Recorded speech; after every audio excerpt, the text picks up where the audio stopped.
Kale balamusizaako mwenna abali ku Daily Still Hope abali mu ggwanga Uganda ate nammwe abali mutala amayanja atubagala nnyo. Ennaku z'omwezi 27 mwezi gwa December omwaka 2023 asigadde ssaawa busaawa okuba nga tetumalako guno omwaka tuyingire 2024. Nnaku ziri 3 naye ate otegendereza wanikomekereza nga ate tozimazeeko.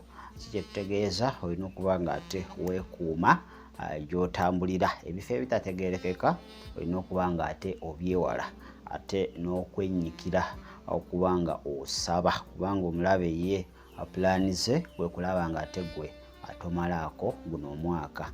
Naye mu linnya erya Yesu Kristo Omwana wa Katonda omulamu omwaka ogenda kuba nga ate ogumalako oyingire 2024 mu maanyi ag'omwoyo omutukuvu. Katusabe Mukama tukwebaza olw'akawungezi k'olunaku olwaleero kubanga otukumye nga tukyali balamu, si lwa maanyi si lwa buyinza wabula olw'omwoyo. Twaniza okubeerawo okwo era twenyika mu ndagaano y'omusaayi gwo. N'akaseera kano nga tulina bye tugenda okuba nga tuyiga twaniriza omwoyo omutukuvu ajja atuwa okutegeera okumanya okwawula mu emyoyo gyonna ayi Kitange omulungi era otukulembere mu Kristo Yesu Omwana wa Katonda omulamu. Tusabidde amina. Leero sigala kubanga ndwawo oli ku Daily Still Hope, Daily Still Hope 2 ne Edge Media gy'emikutu gyaffe gya YouTube kosobola okuba nga ate otusanga ku kamera. Olwaleero kuliko omuntu mulala nnyo nnyo nja kuba ate nga mubagamba tunaaba nga ate atukomekereza show y'olunaku olwaleero. Leero tugenda kwogera ku kintu ekiri ate common mu bantu kigamba why the chosen ones are most hated. Lwaki abalonde ba Katonda ate be basinga okubanga bakyayibwa. Katonda nga yakulonda naye ate negubanga omugugu newejjusa lwaki Katonda yakulonda. Bwe tugera mu byawandiika bwe tutunula Bayibuli bonna Katonda be yalonda bonna abasinga bayita mu bizibu ebiyitirivu ate eri yayita mu soft life. Bonna bayita mu mbeera enzibu. Yokaana Omubatiza Katonda ate gwe yalonda okubanga agenda before asobola okuba nga alangirira okujja kwa Mukama waffe ye yakomekereza bamutemeeko omutwe. Abayigirizwa bonna teri gwe baayagala. So buli woba nga oli mulonde bintu bye tugenda okuba nga twogerako oyagala toyagala olina obiyitamu ate tolowooza nti liba ddogo kuba sometimes twayiriza nnyo eddogo twayiriza nnyo sitaani. Naye bino bye tugenda okuba nga twogerako sitaani taliimu naye nga ate oba nga obiyitamu olabira ddala nga gwe baaloga oba sitaani gwaba nga abonyabonya. So njagala obeeso careful owulirize ate oyawule so oleme kuba nga omala budde mu kukuba sitaani, oleme kuba nga omala budde mu spiritual warfare ng'ate ntegeka za Katonda. Bwe tusoma ekitabo kya Matthew, let us go in the book of Matthew chapter 22 ate verse 14. Ndowooza tusimbuliraawo sobola okuba nga tweyongerayo. Nabagambye Musa leero yali ku kamera mupya nnyo ali awo akubanga akusikira ekifaananyi. Kale Matthew chapter 22 bikula Bayibuli yo and verse 14 ng'ogenda okumalako guno omwaka. Njagala bino obimanye oleme kutuuka mu 2024 gambe banaye nga 2023 bwe yali neeno kubonaabona kwereere. Oluusi oyinza okuba nga oli kuyita mu ebyo abalonde ba Katonda be bayitamu.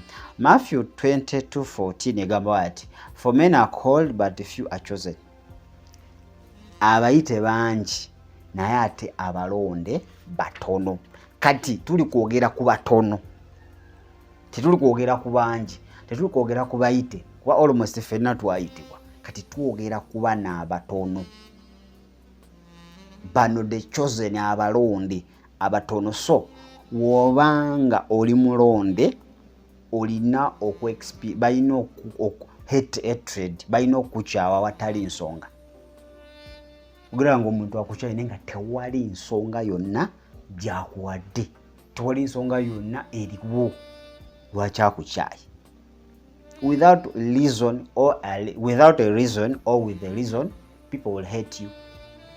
Oba waliwo ensonga oba tewali nsonga abantu bagenda kukyawa ng'oli mulonde wa Katonda. Kakati njaga tulabe reasons or why the chosen are hatred oba hated. Ziri nsonga ziringa 5-6. Esooka njaga ofune pen onoyigira 224 nga bino ebintu obitegedde. Manyi mwagala bya balagula 224 ogenda kuba embaga 224 ogenda America 224 ogenda funa omulimu ogw'ebbeeyi fine birungi. Naye ate bino byosinga okubanga weetaaga nti obwanga obiyitamu otegeere nti oli mu wiru ya Katonda, oli mu kwagala kwa Katonda. Kankubula embeera ne weebeera nga mbi ku side yo naye ng'eri mu kwagala kwa Katonda tosobola gijjawo. Olina kunoonya ngeri Mukama kukuwa kisa okubanga oyitamu eyo embeera. Ekisooka, there is something they see in you that they cannot see in themselves. Abalonde ba Katonda wabaawo ekintu bano abakukyawa kye balaba mu ggwe ng'ate bo tebakirina. Ensonga lwaki baba bakukyawa? Ensonga lwaki bakukyawa nti waliwo ekiri mu ggwe kye bakulabamu ate nga bo we beetunula tebakirina. Ate ekintu ekyo it's not a physical appearance. Si nti balina kulaba nviiri z'osibye ngoye z'oyambadde, tekikwatagana na bino ebirabikako. Okitegedde?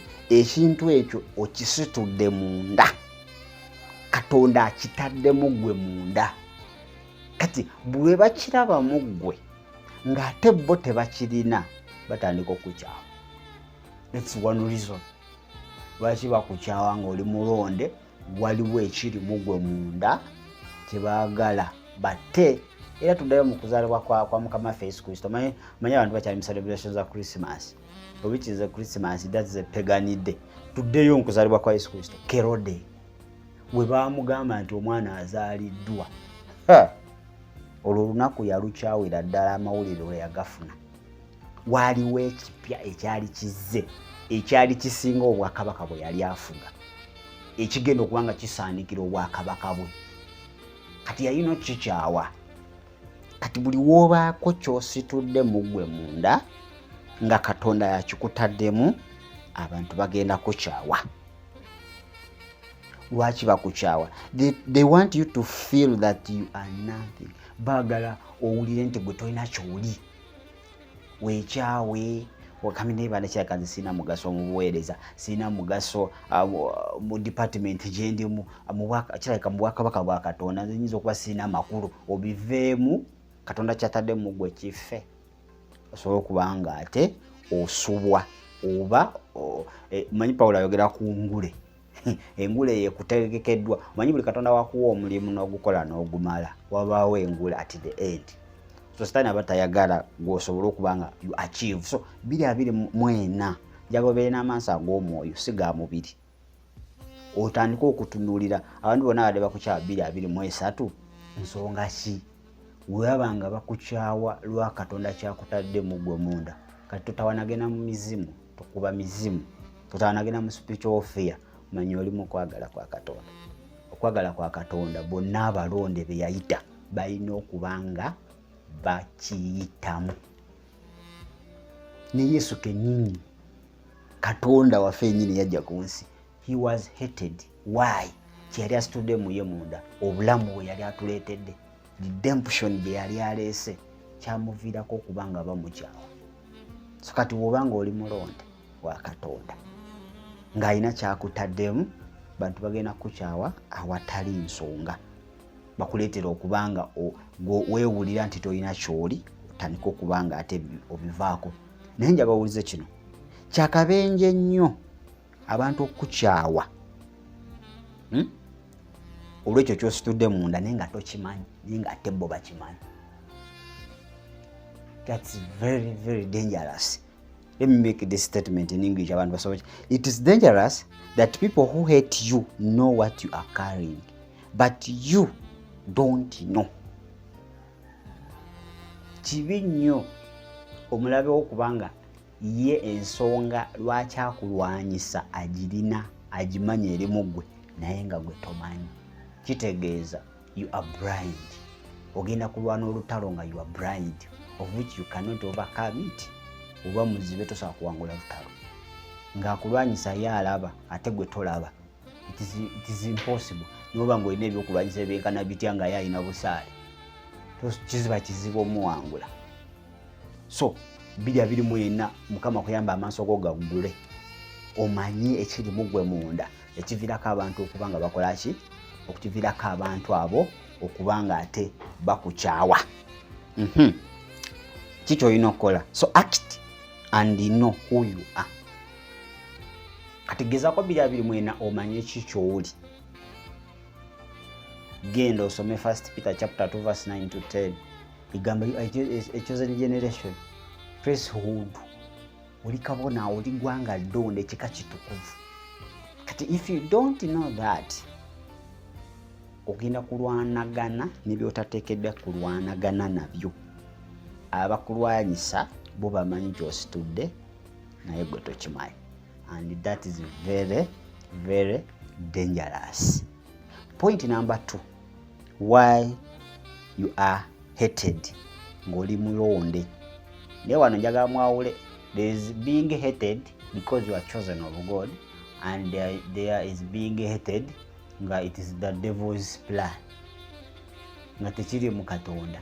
Just ng'olina bintu bye bikulondoola byanjawulo. Katonda twogera the chosen. Point number 2. They hate you because you are noticeable. What do we mean? Your star is brighter. Yesu we yazaalibwa munyenye. Zaaliyo mugulu, zaaliyo waggulu nga zaaka. Naye zino ezaalaga amazaalibwa ga Yesu zaali more brighter than ziri ezaali zaaka. Zino zaali zaakaayaka n'okusinga eza bulijjo. So buli woba ng'oli mulonde wa Katonda obaako munyenye ezaaka mu bulamu bwo. Olwokuba ne Sitaani nti ezo munyenye ezaaka era naye zaanoonya okuba nga azizikiza. Kerode yayagala azikize munyenye ezaalanga okujja kwa Mukama waffe nga atta omwana eyali azaalibwa. But it didn't happen. So buli mulonde wa Katonda aliko what we call munyenye. Kakati if that star is brighter, nga munyenye yo eyakayaka n'okusinga ey'abalala, you cannot hide. Tosobola kuba nga weekweka. Yesu kyagamba Matayo asoleyo okutaano nti ffe tuli bibuga ebikubiddwa ku lusozi waggulu. Tuli nti tesobola kuba nga kikusibwa oba kikisibwa. Ani asobola okukoleza ettaala oba kando n'agiteeka wansi waki oba n'agibikako ekisero? Tekisoboka. Kakati woba ng'oli mulonde ne weeweekweka otya, ne wogenda mu kyaki gwe n'otuula emabega nga toyagala kwenyigira nnyo mu bya kyaki, kankubuulire ojja alabireyo nga bakusiseeyo from nowhere. Okitegedde? Kakati abantu abakuhatinga because you are noticeable, buli wootuuka people recognize you. Buli wootuuka bagamba ono Musa, n'oba tonnabakweyanjula. Kati ekyo kireetera abantu okubanga bakukyawa. Kireetera abantu okubanga bakola ki? Nga bakukyawa because you are noticeable. Wootuuka awantu omanyika mangu. Wekituuka mu byobwa Katonda bale tewali atendereza gusista guni ogenda nga gwe bagambye nti kwatamuuko otuyambe ng'asinga abadde agenda okuba nga aliidinga emirundi 10. Kata tosuubira nti bagenda kukubira engalo. Era osuubira bagenda kuba nga bakukyawa. Point number 3. You are defined and determined. Mwanyo omuntu ali determined, omuntu asalawo n'obuvumu. Abalonde ba Katonda basalawo. Wekuba kufa. Tunuli abatume bonna teri agamba nze temunzita ebya Yesu ndivuddeko. Nga Yesu amaze okufa, va ku bino ebya Peetero wano Yesu nga tanafa. Naye nga Yesu amaze okufa agenze mu ggulu. Teri mutume yagamba nti ate nze nedda mbivuddemu. Wekuba kufa bagamba leka nfe. Nga tutandika ne Stephen mulikola batume 7. So abantu bonna abalonde ba Katonda bo bali bamalirivu okuba nga beŋŋanga embeera yonna ire nkuzayo ku Yokaana Omubatiza bagamba tugala kutemako omuntu yalinawo akachansi akagamba nze mbivuddemu ne Yesu mwenyini Sitaani we yagenda namu options esatu naye balinga determined. You remain standing regardless what comes on your way or what they say or what they put through your way. Nti niwe boogera biki, niwe bakutega mitego ki, niwe bakola bati osigala okoze ki oyimiridde. Bebo bayita abalonde. People will talk, bantu bajja kutega emitego gyonna, bantu bajja gezaako kyonna okusiiga erinnya ly'enziro okukola ki, naye remain standing. Example entuufu ya Yesu bamuyita buli linnya akozesa mizimu akola tewali Yesu we yayimirira natandika kwewozaako ne mwenze temumanyira nze nkozesa mizimu nze ye yamanya nafokasinga nayimirira. Kakati nawe nkusabira 2:24 ebigambo bireme kukusuula oyo gatoyagala they have to talk about you. Abalonde ba Katonda bonna baboogerako. Gwe baba tebakwogerako toli mulonde. Kubanga number 1 omulonde gwe tulabirako ye Kristo Yesu bamwogerako. Kakati ebyo tebikukanga mu guno mwaka ogujja. Abalonde bonna baboogerako. Naye kiki ekibafuula abalonde? Kuba n'abatali balonde baboogerako. Naye enjawulo ejjirawa? Basigala bayimiridde. Bali abayite bwe baboogerako bagwa. Era ne bagenda ne bali Yesu be yagamba mugenze bo ne batambula ne bagenda nabuuza 12 namwe mwagala kugenda kuba bano baali balonde. Petero n'agamba Mukama waffe tulagewo awali emmere ennamu gwalina ekigambo eky'obulamu ne basigala. So embeera zikuba abayite ne bagenda naye embeera tesobola kukuba abalonde ne bagenda. Kakati gwe mwennyini olina okwesootinga n'omanya ndi mulonde ndi muyite.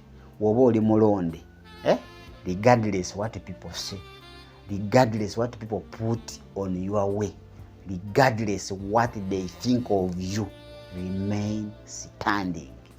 Sigala ng'oyimiridde leka boogere leka batege byonna leka bakole byonna naye omulonde tasobola kumwalagagwa lwa bigambo na mitego. Tasobola. Kale basobogezaako to destroy your name, to do anything, but remain standing. Point number 4. This is what we call double confirmation. Okukakasa okw'emirundi ebiri. Manyi waliwo Yesu yagamba nti obujulizi obwa babiri oba basatu bukole ki? Bukakatenga. Kati tulina kye tuyita double confirmation. Double confirmation eyo yeriwa jagala tugirabeko wano. Double confirmation jagala tugirabeko wano where it is. Ojagenda osome Genesis chapter 37, Genesis chapter 34 wetulabira emboozi ya Yusufu. Okitegedde? And this double confirmation, God will cause it. God will cause people to hate you. Katonda mwennyini agenda okuleeta abantu bakukyawe. Naye nga kiki kyanoonya? Ayagala kukakasa nti oli muyite. Yusufu. Tuddeyo ku Yusufu. Yusufu yali ayagalibwa baganda be bonna. Nga tannaba kutegeera kikyali. Era nga Yusufu tannaba kufuna kirooto kye mukakasa kikyali. Baganda be baali tebamukyawa. Baali bamwagala. Naye Yusufu yafuna confirmation nti agenda kubanga yafuga baganda be. They started hating him.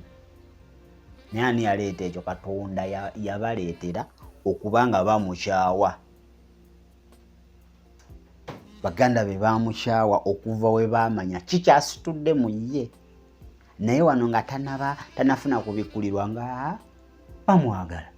Naye we yafuna okubikkulirwa kwekyo kyasitudde mu bulamu bwe bamukyawa. Kati people will love you if they have not discovered what you have carried. Nga tebana bategeera kiki oli bajja kwagala abantu naye ke bategeera nti kakati oli mulonde wa Katonda abo bennyini bakubadde bakuwaana badde baseka naawe badde bakuwa ku ssente abadde bagenda kukyawa bonna bagenda kukyawa batandika okwogerako buli kye basanze kubanga bazudde kiki kyositudde mu ggwe munda bulijjo babadde tebakimanyi. Bulijjo badde tebakimanyi kati emboozi gye nakujja kugambye yaani eya Yusufu. Abantu bobadde tosuubira kukyawa bagenda kukyawa. Kankubuulire yingira 2:24 ng'okimanyi abantu bobadde tosuubira kukyawa bagenda kukyawa because olina kyositudde mu ggwe munda. People are going to hate you.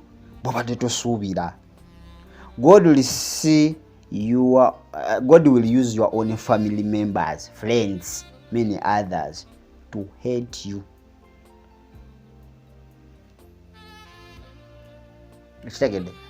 So that you may be able to see what you have not been seeing in yourself.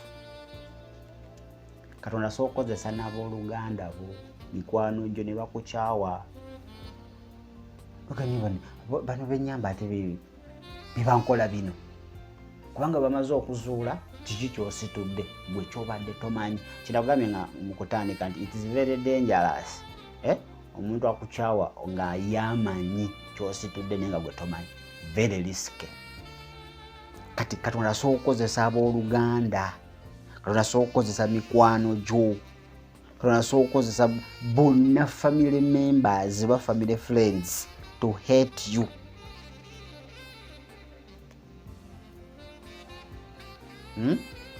They will be able to see what they can't see about you. Bagenda kutandika okulaba kye babadde batalaba mu ggwe munda. Ogenda kwebuzebuze ne gundi gwe mbadde njagala weeti, gundi gwe mbadde ndagala weeti. Nga yakyuse dda ng'ali kirala nnyo. So ebyo bireme kubeera bipya gy'oli. Last point esembayo egamba people will hate you. Abantu bagenda kukyawa you the chosen one, njogera n'abo Abalonde, because you are likeable. Bantu bakwagala. Aba likeable mu Uganda kiki? Kale kagambe bakwagala. Someone who likes you. You are likeable. Buli wotuuka someone likes you. Buli wotuuka baba bakuyayaanira. Bantu bakuyayaanya buli wotuuka. Ekyo kigenda leetera abantu okukyawa. Naye nga abantu tebakuyayaanira kubanga oli mulungi, tebakuyayaanira kubanga oli mugezi, tebakuyayaanira kubanga olina ebitabo, olina ssente. Waliwo ekiri mu ggwe munda ekisika abantu abo okubanga bakuyayaanira. They will try to put that on your name. Bajegezaako okuba bakwate ebisooto bagiteeke ku linnya lyo bagamba oyo ali waati, gundi ali waati, gundi ali waati, gundi ali waati. Buli kimu bakikusiige. But still people will like you. Bajegezaako okusiiga ebisooto. They will blackmail you. Bajagula n'amawulire gakwogereko.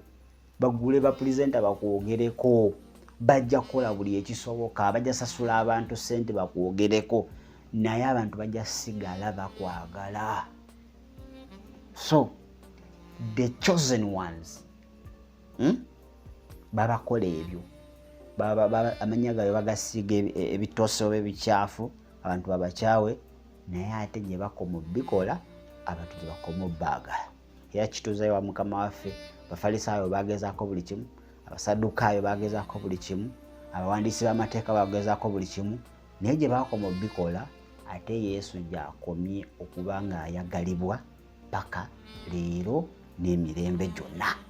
So the chosen, be aware that your name can be blackmailed. People can put any dirt on your name so that people may dislike you, but people will continue to like you. Lastly, owa statement yange sembayo, find what was kyebakola bano abantu abakwetinga, what they do, they find what was wrong with you, what is wrong with you. Ako kakulu nnyo nti kyebakola bagezaako okulaba ensobi ze wakola emabega n'ensobi z'oyinza okukola, bakozese egyo emitego okuba nga bakola ki, nga bakuzikiriza. They use what was wrong or what is wrong with you. Ebyo byonna babikozesa so that they may blackmail your name, so that people may dislike you. Naye ebyo byonna tebikola. Lastly, they start working on you, putting lies on you. People still like you. Ochagede batandika okwagala okutambulirako, batuuka ekiseera nga baagala okuteeka obulimba ku linnya lyo. Bakwata obulimba bwonna obutaliyo ne babuteeka ku ki, ku linnya lyo. Naye kankuwulira abantu bajja sigala nga bakwagala. Bajja sigala nga bakwagala. And that disturbs them, not knowing that you didn't call yourself, but God called you. Ekyo kijja batawaanya ekyokusiiga obulimba ku linnya lyo, abantu basigale bakwagala, bakwata ebicafu bateeka ku linnya lyo, abantu basigale nga bakwagala, bakuwaayiriza, abantu basigale nga bakwagala, bakutambulireko, abantu basigale nga bakwagala, baleete ebiikadde byonna eby'emabega babikukubeko, basigale nga bakwagala, banoonyereze n'ebiriwo, banoonyereze bukyo babikukubeko, abantu basigale nga bakwagala. Bakikola nga kubanga tebamanyi nti si gwe weeyita, Katonda ye yakuyita. It's not you who called yourself, but God called you and chose you. Katonda yakuyita ate n'akulonda. Sometimes abakola ebyo balokole bannaffe be baayita ne basigala ku stage y'okuyitibwa ne bakona, ne batamalaayo stage ey'okubanga balondebwa.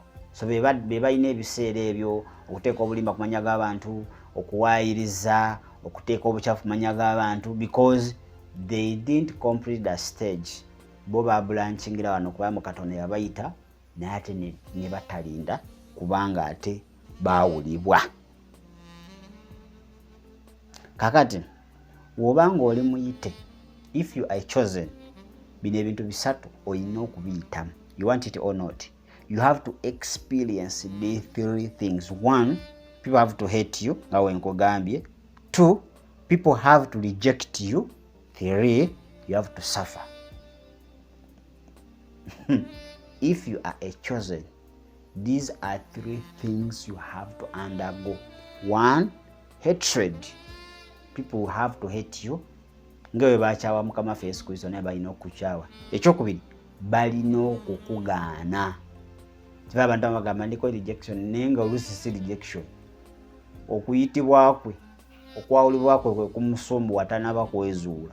Ekyokusatu, olina okubonaabona. Sigenda sukka wano. Bagaza olunaku olungi. Mugera Jamil anza abadde mu studio okuba nga ate nkutuusaako programu eno. Musa yabadde ku kamera ku 075234 747 075234 747 ne 0761 0883 zinamba zaffe zisobola okuba ng'oyitako ate nobaako ky'obuuza, nobaako ky'owabula, nobaako ate ky'oyogera kyonna. Asa yonna tugenda kujja ne message yaffe nga there is still hope, the message of the year. Katonda gye yatuwadde ngaffe wakyaliwo essuubi. So sa yonna girinde, nsuubira ate ejja kukola bulungi. Bagaza olunaku olungi, bubeere bulungi, mweraba.